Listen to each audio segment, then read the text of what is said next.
In this video, I'm going to show you how to fix Steam Initialization Failed. So what you want to do is just close Steam first, and then you want to search for your Steam app.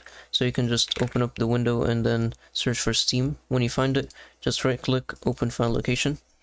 And then if you see another shortcut, just do the same thing, right click, open file location. And then when you see steam.exe or the actual Steam launcher, then you want to right click on that and then click on properties.